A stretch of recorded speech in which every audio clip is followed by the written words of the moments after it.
Hey everybody, thanks for coming to listen to the podcast today, closeyourrings.club. So I've had a chance to use the Apple Fitness Plus program on a couple of workouts, and I'm going to talk about two of them that I've done this week. And then I think in the future, I'm going to switch to talking about each of the programs that I partake in right after I do them, so that you have a good sense of what I'm feeling like, whether I'm breathing heavy, whether it was a big workout, little workout, fun or not so fun, on a personal level, not on the coach's level. And then at some point in the future, we're going to talk about the coaches too, and hopefully have a couple of the coaches join us to talk about their path to becoming a coach on Apple Fitness Plus, as well as their methodology and their motivation, and learn a little bit more about them personally. So that's something that I look forward to. So let's talk a little bit about my first workouts this week. I've only done two. I did the mindful cool down with Greg Cook and the strength training with Sam Sanchez.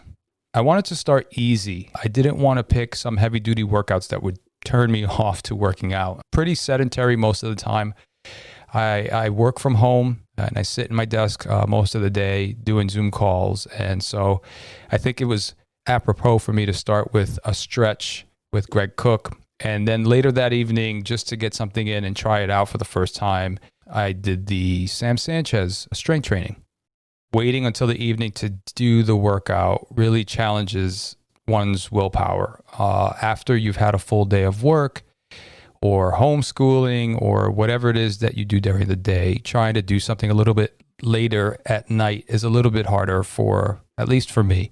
It may be for you. It is for most people. You have a tank with energy in it. And as the day moves on, that tank, that fuel lessens throughout the day, and by the time it gets time to the workout, that's one of the first things to go. And then we choose to do something like sit down and watch TV, or some of us don't have that luxury, have to just keep pushing through. We have kids, whatever, we have to get through the night and the evening routines, and by the time we're done, it's time for bed. Speaking of bed, it's time for me to go to bed now, get some rest in, make sure my body can recoup for the day. Sleep plays a very large role in your goals, whether it's weight loss or strength building or just overall fitness. Sleep is a big component of health. So I got to get mine in. My goal is to keep this podcast short, in the beginning especially. I think one of the things you are not going to want to hear is a lot of rambling from me, especially.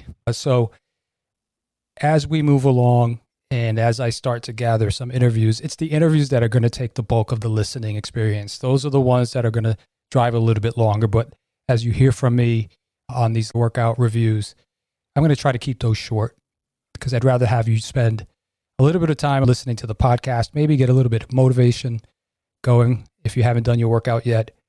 And hopefully you find that, especially if you're a ring closer or a streak ring closer, that you want to reach out and share your story with me and the rest of the ring closers out there that are listening to the podcast. Make sure you check out the website, closeyourrings.club. Sign up for the newsletter there. Send me a voicemail or send me an email through the website if you're interested in joining the podcast. And I hope to talk to some of you soon. In the meantime, if you haven't done so already, it's time for you to go close your rings.